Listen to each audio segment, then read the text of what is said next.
Hi everybody, I am Dr. Scout and I am the director of LGBT Link. My normal studio is under construction, so we're in a guest area today, but I am bringing you, as always, your weekly roundup of top LGBT health and wellness stories for the week of March. What time is it?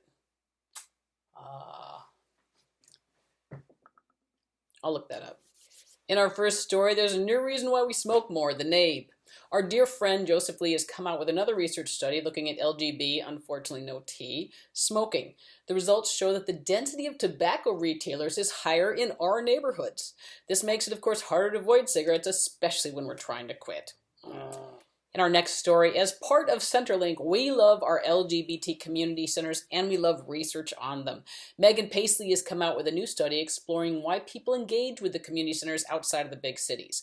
Participants reportedly particularly needed affirmation, safe spaces, and health referrals. Importantly, they also wanted to support a center that could give back to the next generation. We love it.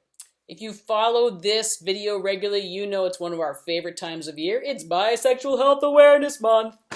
And so this is the start of the month. This year's theme is mental health. Luckily for us, Binet USA has put together a handy introduction and guide to this year's campaign.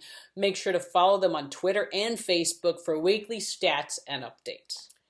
Next story, a new study found evidence supporting the stance that gender identity is biological, not chosen. The authors did a systematic analysis of current research and found that across studies there's evidence for a biological basis for gender identity.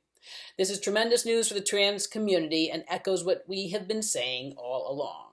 And do you have questions about gender identity? Twitter to the rescue. ABC News will be hosting a Twitter chat with their in-house doctor, Dr. Richard Besser, about gender identity next Tuesday, March 10th at 1 p.m. It's a great opportunity to talk directly to an expert, and there will be a lot of national experts joining in as well. So please feel free to join in yourself and particularly share the news with all those questioning youth.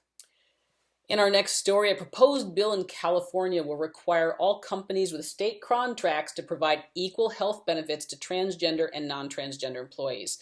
This levels the playing field since in-state companies must already provide them. Hey, big companies all across the U.S., smell the change coming? In our last story this week, Psychology Today was contacted by HRC and asked to take down conversion therapy ads from their online therapy directory.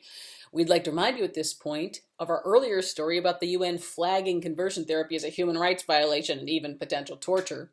At first, they refused to take these ads down, but finally they woke up and have since taken them down. Score 1 for mental health.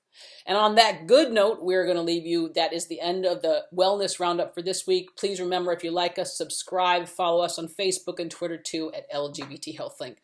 Until next week, bye!